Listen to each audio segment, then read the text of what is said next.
All right. So, today we're diving into something that kind of feels like it's straight out of science fiction, but it's got this like real world twist. You know what I mean?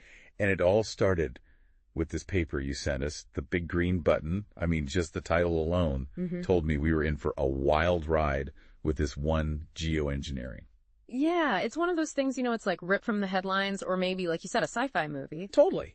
But it's real, and it's something we might actually have to deal with sooner than we think. It is, and it's a dilemma, too. It is. And that's what I think is so fascinating about this paper. Absolutely. It's not just about the science, like, are we going to do this or not? It's like, how does this play into global politics? You hit the nail on the head. It's about the geopolitical ramifications. Right. And specifically, the paper dives into how this one type of geoengineering called stratospheric aerosol injection, or SAI. Right, SAI. Could become a major player in global politics. Yeah.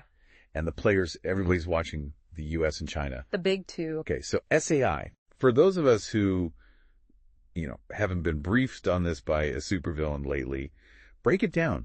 What is this thing, and why is it such a big deal? Okay, so imagine this. We're spraying chemicals into the atmosphere to reflect sunlight back into space. Okay, so it's like and cool the Earth down. Like a planetary sunshade. It is like a giant sunshade for the planet. Wow. Buying us some time to address, the real issue here, which is greenhouse gas emissions. Right, so it's not a cure. Not at all. It's more like hitting the snooze button on climate change. Yeah, exactly. Okay, but why SAI specifically? I mean, there are probably tons of other crazy geoengineering ideas floating around, right? Yeah, there are, but the paper focuses on SAI for a few reasons. Okay. First, it's relatively cost-effective compared to other options. Okay. Second, we could see results relatively quickly. Oh, okay. Interesting. Potentially within a few years. So it's relatively cheap and it's fast. Exactly. Got it. But here's the kicker. The author highlights the U.S. and China, because by 2040, they might be the only ones with the resources to pull off SAI unilaterally on a global scale. Well, hold on. That's a pretty intense thought. We're talking full on, we're going to take the planet's temperature into our own hands. Yeah. Kind of power. Yeah, it's a big deal. What kind of resources are we talking about here? Well, we're not talking about a small science project, This Right. is massive. Think like a $35 billion price tag just to get the ball rolling. Oh, wow. And then another $18 billion annually for every degree of cooling we want. Wow. So that's some serious cash. And the U.S. and China are the only ones in the game right now who can even think about footing that bill. Yeah, exactly. Okay, so let's say, hypothetically, of course, one of them, let's call it country A, decides to go rogue, and they deploy SAI without the other's consent. Okay. What happens to country B, the one that's left out in the cold, literally? Well, the paper lays out some pretty high-stakes risks for country B. Okay. The first one is this thing called termination shock. Termination shock. If SAI stops suddenly, for whatever reason, the planet could warm up really rapidly. Okay. And we're talking potentially catastrophic levels of warming. Yeah, that sounds... It'd be like building a house of cards on top of a volcano. Oh my gosh. That's country B's situation. Okay, that's terrifying. I'm getting major anxiety just thinking about that. It's a scary thought. It is. And what about the environmental impact? I mean, spraying billions of kilograms of chemicals into the atmosphere can't be good, right? Right. We're talking about potential unintended consequences for both countries. Right. And the long-term effects are still largely unknown. Right. So it's a global gamble. It is. We're playing roulette with the planet. It's like a high-stakes game of environmental roulette with the whole planet as the table. Right. Exactly. It's like we're holding a fire extinguisher. Yeah. But we're not even sure if we're pointing it in the right direction. That's a good way to put it. So could someone weaponize this? Could country, use it to gain some kind of advantage over country B? Well, it's unlikely that SAI would be used for direct attacks, like creating hurricanes or droughts, in specific locations. Okay. But there's definitely a potential for manipulation. Okay. Country A could tweak climate patterns in ways that benefit their agriculture or their water resources, potentially at the expense of country B. So it's not like you're going to, create a targeted climate disaster. Right. But you could subtly tilt the scales in your favor. Exactly. Like make your crops flourish while subtly, impacting another country's harvest. Yeah. That's a whole other level of geopolitical chess. It's a whole new game. And let's not forget the power of perception. Oh, yeah. Imagine the influence country A would gain. Oh, absolutely. By essentially saving the planet from climate change. They would be the heroes. They'd be the superheroes of the climate crisis. Exactly. Even if their methods were questionable. Right. And poor country B would be stuck playing catch up, forced to, benefit from a cooler planet, but with absolutely no control over the thermostat. Yeah. That's a tough position to be in. It is. It creates this imbalance of power. Yeah. That could have ripple effects across international relations trade. You name it. So knowing all this. Yeah. What are the possible scenarios here? How might this whole geoengineering power struggle actually play out between the U.S. and China? Well, the author lays out 4 fascinating and, let's be honest, slightly terrifying scenarios based on whether the U.S. and China decide to compete or cooperate and whether they choose to deploy or deter SAI. Oh, wow. So there's So it's like a choose-your-own-adventure. a matrix of possibilities. It is. And each path has its own unique set of risks and rewards. All right, let's take a deep dive into those scenarios. The first one is called Compete While Deterring SAI, which the author also labels Great Power Status Quo. Okay. What does that even mean? Well, think of it like the Cold War nuclear standoff. Right. Both countries are focused on stopping the other from deploying SAI, Right. flexing their muscles, trying to maintain their dominance on the world stage. So it sounds good in theory, right? Like nobody's messing with the planet's thermostat. Right. But here's the problem. While they're busy playing this high-stakes game of chicken, Yeah. climate change keeps getting worse. Exactly. So it's like they're both holding their breath underwater, waiting to see who cracks first. Yeah. But in the meantime, the planet is the one that's really drowning. Right. And even deterring SAI could get really expensive. Oh, really? Yeah. The paper points out that using concessions to deter SAI, like one country paying for the other's climate change adaptation, could cost trillions of dollars. Wow. Yeah. And even threats might not be very effective. Really? Yeah. If a country truly believes that SAI is the only way to avoid a climate catastrophe, they might be willing to risk a lot to deploy it. So even if this scenario maintains the status quo, it's not exactly a stable or comforting one. Not at all. There are massive risks involved. And it just feels like we're delaying the inevitable. Yeah. Okay, so compete while deterring feels like a recipe for disaster in slow motion. Yeah. What about scenario 2? So scenario 2 is cooperate to deter SAI, Great. also known as the decarbonization G2. So here, the U.S. and China join forces to prevent anyone from deploying SAI. Right. That's a big what if. It is a big what if. Could these two giants who are, constantly vying for global leadership actually work together on something this massive? Well, it would require a monumental shift in their relationship, that's for sure. It would. And it wouldn't just be about stopping SAI. It would demand both countries to drastically reduce their emissions. Yeah, it's a colossal undertaking. It's a huge task, no doubt about it. But here's the potential upside, right? Yeah. It could signal a monumental shift from cutthroat competition to genuine cooperation. Right. Imagine the U.S. and China working side by side, sharing the burden of, developing clean energy technologies. Right. It could benefit both their economies, their long-term goals. Totally. So there's a huge if here. Yeah. But also a massive potential reward. There is. It almost sounds too good to be true. It does, a little bit. What about scenario 3? This is where things get really interesting. And by interesting, I mean potentially disastrous. Okay. This is compete to deploy SAI. Okay. Essentially, it's a race to the stratosphere. Oh, wow. Think of it like the space race, but instead of planting a flag on the moon, they're battling for control of the planet's thermostat. Race to the stratosphere. Wow, that paints a pretty vivid and terrifying picture. It does. And the danger here is that it only takes one country to kick off this race. Exactly. Let's say the U.S. starts pouring money into SAI research and development. Right. Even if they claim it's for purely defensive purposes. You just want to understand it. Right. China might see that as a threat and accelerate its own program. Absolutely. Triggering this vicious cycle of escalation. Yeah, it's like a self-fulfilling prophecy. It is. You're preparing for the worst-case scenario. Right. But by doing so, you make that scenario more likely to happen. Exactly. And if both countries rush to deploy SAI without fully understanding the consequences, we could end up with a competing storms situation. Right. Imagine 2 different SAI programs interfering with each other. Yeah. Making the climate even more volatile and unpredictable. It's a recipe for disaster. Okay, scenario 3 is definitely giving me chills. Yeah. Let's end on a slightly less apocalyptic note. What about our final scenario? All right, so scenario 4 is cooperate to deploy SAI, Okay. also known as aerosol G2. Okay. This is the most idealistic of the bunch. In this scenario, the U.S. and China put aside their differences and work together to manage SAI for the good of the planet. It's like the kumbaya version of geoengineering. It is the kumbaya scenario. All right. They're holding hands, singing songs together. But given the current state of U.S.-China relations, is this even remotely realistic? It would require a seismic shift in their relationship. You would. They would have to agree on how to share control of OSAI technology with the potential to reshape the world. Yeah. And they need to ensure that countries continue reducing emissions even with SAI in place.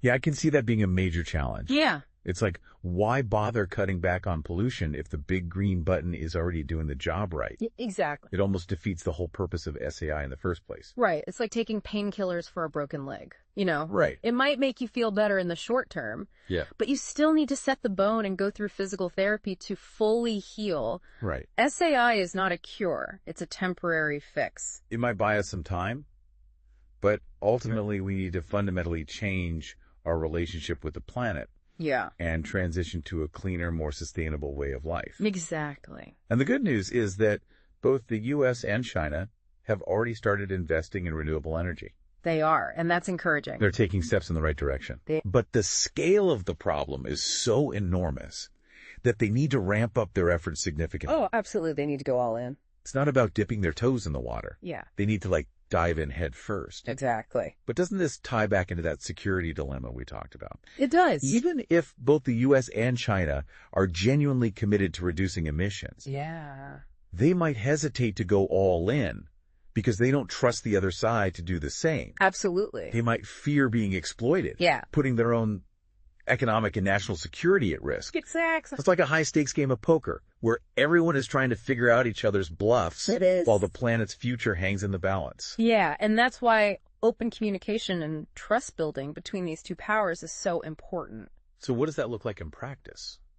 How do you build trust when there's so much competition and suspicion? Well, they need to be transparent about their emission reduction plans. Okay. Hold each other accountable, and most importantly, work together to develop new technologies and solutions. Okay. You know, it's not about who wins or loses. Right. It's about finding a way to collaborate for the sake of the planet. And this is where international institutions like the UN could play a critical role, right? Absolutely. They can provide a neutral platform for dialogue. Yeah. Facilitate cooperation, help to enforce agreements. Yeah, it's like having a referee in a high-stakes game. Exactly. So it sounds like tackling this challenge requires a whole new level of global collaboration. It does. A shift from me first Yeah. to we're all in this together. Yeah, we need a new mindset. So to sum it up, the U.S. and China are facing some incredibly tough choices when it comes to geoengineering. Yeah. They could compete, cooperate, deploy, or deter. Right. Each path is riddled with uncertainties and risks. Absolutely. But one thing is clear. What's that? Doing nothing is not an option. Exactly. And regardless of what path they choose, investing in research and drastically reducing emissions are crucial steps Totally agree. that need to be taken right now. Right now, the clock is ticking. This has been some seriously heavy stuff. It has. But before we wrap things up, I want to go back to something we touched on earlier. Yeah, okay. The ethical implications of all this. Right. Okay, so we've covered some pretty intense scenarios. We have. But before we spiral into like a full-blown climate anxiety attack here, Yeah. let's shift gears a bit. You mentioned there are things the U.S. and China can do now, Right. no matter what path they choose. Exactly. What are those? Well, you know, it's interesting because the article highlights the fact that both the U.S. and China have actually stated a preference for cooperation on climate change. Really? Yeah, even amidst all this rivalry. Ugh. It's like they're saying, hey, we might want to be the top dog, but we also don't want the planet to burn. It's almost a bit of a head scratcher, isn't it? Yeah. They're competing on like almost every other front. Yeah. But they both recognize Well. the shared threat of climate change. Exactly. And that leads us to the two key actions. Okay. The author says both countries need to prioritize right now, no matter what happens with SAI, more research in reducing emissions. Okay. Sounds pretty straightforward. Yeah. But as with everything in this geoengineering dilemma, Right. I have a feeling it's a lot more complicated than it sounds. It usually is. So let's start with research. Yeah. What don't we know about SAI? What are the big questions that need answers? Well, there's a lot we still need to figure out. You know, we need to understand the full impact of SAI before we even think about deploying it. Right. And I'm not just talking about the science. Right. We need to consider the legal ramifications. Yeah. What are the international laws governing SAI? Right. How do you even enforce those laws in a world where countries might act unilaterally? Right. Who gets to make the decisions about when and where to deploy it? Those are some seriously big questions.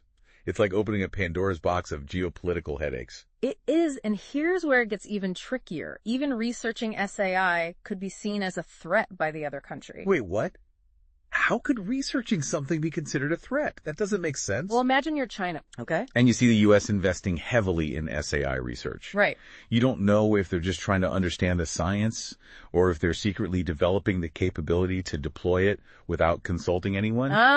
So it creates this atmosphere of paranoia. Exactly. Where even scientific inquiry is viewed through the lens of suspicion. Right. You're forced to assume the worst, Yeah. even if their intentions are good. It's a classic security dilemma. One country's attempt to protect itself might be interpreted as a threat by another, Right. leading to an escalation of tensions even if neither side actually wants to deploy SAI. Okay, so even the research itself could add fuel to the fire. It could. It's a minefield. But hold on, if more research is potentially destabilizing, why is the author recommending it?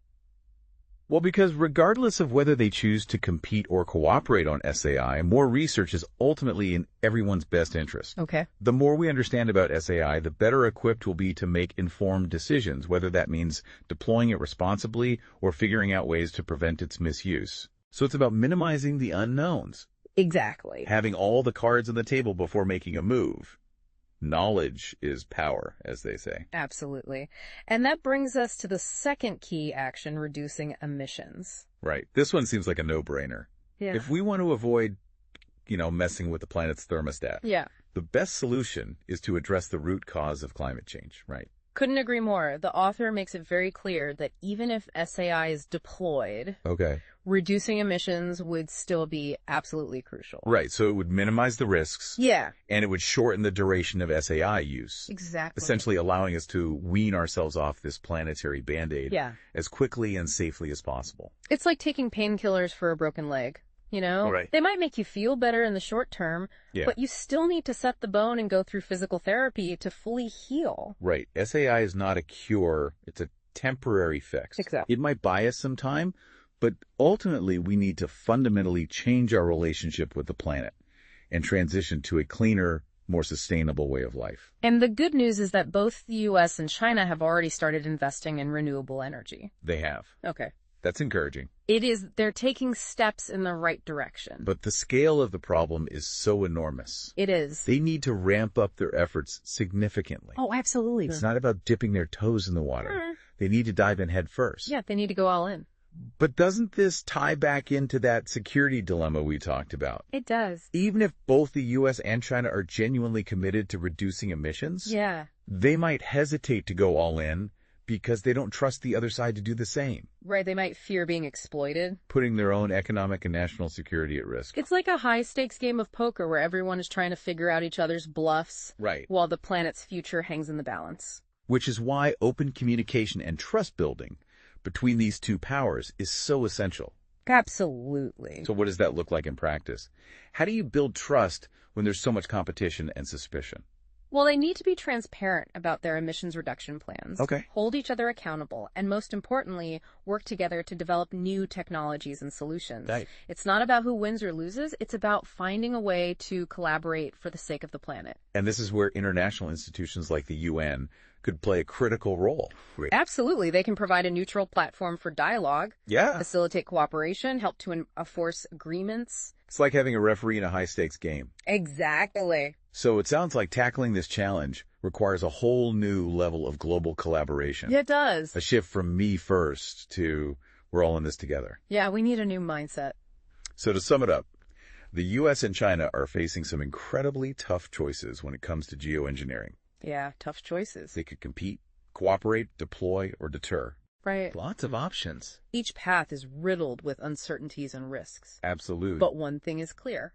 What's that? Doing nothing is not an option. Exactly. And regardless of what path they choose, investing in research and drastically reducing emissions are crucial steps that need to be taken right now. The clock is ticking. Yeah. We need to act now. This has been some seriously heavy stuff. It has been a lot to digest. Before we wrap things up, I want to go back to something we touched on earlier. Okay. The ethical implications of all this. Right. The ethics are huge. You talked about the science, the politics, the potential scenarios. There's a lot to unpack. It is, but there's this whole other layer we haven't really dug into yet, the ethics of it all. It feels like we're on the verge of making decisions that could reshape the planet. And I'm not sure we've even fully grappled with what that means. It's easy to get caught up in the urgency of the climate crisis. Right. But the ethical questions surrounding geoengineering are massive. They are. If one country takes on the role of planetary savior, even if it's with good intentions, do they get to call all the shots? That's a pretty terrifying thought. It's like handing the keys to the planet to a single country. Yeah, it's a lot of power for one country to have. It is. And what about the countries that aren't part of that decision-making process? Do they just have to sit back and hope for the best? It raises all sorts of questions about global justice and equity. Right. Imagine a scenario where richer, more technologically advanced countries make decisions about geoengineering without fully considering the potential impacts on poorer, less developed nations. It could create a whole new form of global inequality where some countries have the power to manipulate the climate to their advantage while others are left at their mercy. Exactly. It would be like creating a two-tiered planet where the haves control the thermostat, and the have-nots are left to deal with the consequences. And even if a country is acting with the best of intentions, there's still the issue of unintended consequences. And we've talked about termination shock, environmental damage. Yeah. But what if SAI causes unforeseen changes to weather patterns, ocean currents, or ecosystems? It's definitely a possibility. What if those changes harm people or property in ways that we can't even predict? Yeah, that's the scary part about messing with complex systems like the climate. Who's responsible if that happens? Is it the country that deployed SAI, even if they didn't intend to cause harm? And how do you even begin to calculate the cost of those damages? Not just in economic terms, but in terms of human suffering and ecological disruption. Those are some really tough questions. They are. And honestly, we don't have easy answers. You don't? It's like we're stepping into uncharted territory, both scientifically and ethically. The author of the paper makes this point that really stuck with me. We need to look at geoengineering through a political lens, not just a scientific one. I agree with that. It's not enough to figure out if SAI works. Yeah. We have to consider the broader implications for global power dynamics, international relations, right. Of course, all these ethical dilemmas. It's not just about the technology itself. Right. It's about the human element, the power structures, the potential for both cooperation and conflict. It's about understanding that geoengineering isn't just a scientific endeavor. Right. It's a deeply political act with profound consequences for every single person on this planet. It's like we're holding a mirror up to humanity and asking some really tough questions. What are we willing to risk to save ourselves? How much control are we willing to relinquish to someone else? And are we prepared to face the unintended consequences of our actions? And here's the most important question of all. What's that? Who gets to make those decisions? Is it a handful of powerful countries? Or does every nation, every community, every individual have a voice in shaping the future of our planet? Wow, you've given us a lot to think about. And I have a feeling this conversation is just beginning. Geoengineering isn't just some abstract concept anymore. It's a very real possibility we're facing. And it's up to all of us, not just scientists and politicians, to grapple with the scientific, political, and ethical challenges it presents. Thanks for diving into this complex topic with us. It's been a pleasure. It's definitely one we'll be revisiting as this story unfolds.